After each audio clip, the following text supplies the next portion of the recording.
রাজ্য সরকার চাইছে কৃষকদের আয় দ্বিগুণ করতে। 2018 সালে রাজ্যে পরিবর্তনের পর কৃষকদের উন্নয়ন স্বার্থে রাজ্য সরকার বিভিন্ন পদক্ষেপ গ্রহণ করেছে, যার মধ্যে রয়েছে কৃষকদের উৎপাদিত ধান সহায়ক মূল্যে ক্রয় করা। বৃহস্পতিবার এক অনুষ্ঠানের মধ্য দিয়ে জোলাইবাড়ি স্ট্যান্ডে সরকারিভাবে সহায়ক মূল্যে ধান ক্রয়ের কাজ শুরু হয়। বৃক্ষে জল দিয়ে ধান ক্রয়ের কাজের শুভ সূচনা করেন জোলাইবাড়ি বিধানসভা কেন্দ্রের বিধায়ক তথা মন্ত্রী শুক্লাচরণ নোয়াতিয়া। উদ্বোধকের পাশাপাশি আজকের অনুষ্ঠানে উপস্থিত ছিলেন দক্ষিণ জেলা পরিষদের সভাধিপতি দীপক দত্ত, শান্তিরবাজার মহকুমা শাসক কে.সি. গুপ্তা, জোলাইবাড়ি কৃষি দপ্তরের তত্ত্বাবধায়ক শ্রীদাম দাস, জোলাইবাড়ি ব্লকের পঞ্চায়েত সমিতির চেয়ারম্যান তাপস দত্ত, বিশিষ্ট সমাজসেবী সুজিত দত্ত সহ অন্যান্যরা। অনুষ্ঠানে বক্তব্য রাখতে গিয়ে মন্ত্রী জানান, বর্তমানে রাজ্য সরকার কৃষকদের আয় দ্বিগুণ করার লক্ষ্যে কাজ করে যাচ্ছে।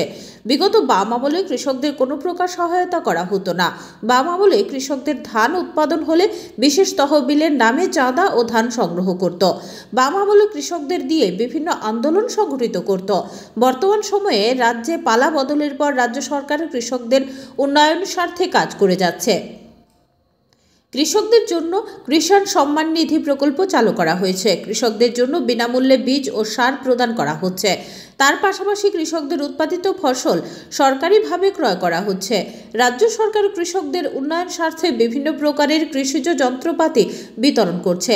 গত আগস্ট মাসে ভয়াবহ বন্যায় কৃষকরা সবচেয়ে বেশি ক্ষতিগ্রস্ত হয়েছেন। এই পরিমাণ ক্ষতির পরেও কৃষি দপ্তরের তত্ত্বাবধায়ক শ্রীদাম দাসের অক্লান্ত পরিশ্রমে কৃষকরা পুনরায় ধান উৎপাদন করে সফলতা অর্জন করেছে।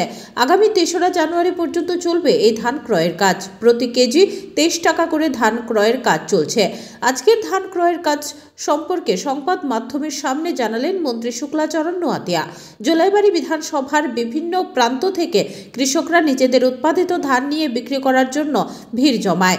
এভাবে সরকারি মূল্যে ধান ক্রয় করতে পেরে কৃষকদের মধ্যে ব্যাপক উৎসাহ উদ্দীপনা লক্ষ্য করা যায়। গত আগস্ট মাসের প্রায় সারা রাজ্যে বন্যার সময়ে সবচাইতে ক্ষতি হয়েছে কৃষকের।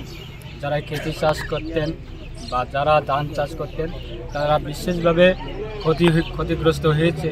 কিন্তু তার মধ্যেও আজকে রাজ্য সরকারের কাছে বিভিন্ন কৃষকরা তারা ধান বিক্রি করার জন্য আজকে তারা এসেছেন এবং আমাদের রাজ্য সরকারের পক্ষ থেকে যে ধান ক্রয় করা কৃষকের হাত থেকে এই শুভ অনুষ্ঠান আজকে থেকে শুরু হবে এবং আগামী 3 তারিখ জানুয়ারি পর্যন্ত প্রায় 6 দিন ব্যাপী বা 9 দিন ব্যাপী আমাদের কৃষকের কাছ থেকে ধান ক্রয় করার এই প্রোগ্রাম চলবে। তাই আজকে এই প্রোগ্রাম অনুষ্ঠানে আমরা এসেছি, আমাদের এসডিএম সাহেব রয়েছে। ব্যুরো রিপোর্ট, হল্লা বল।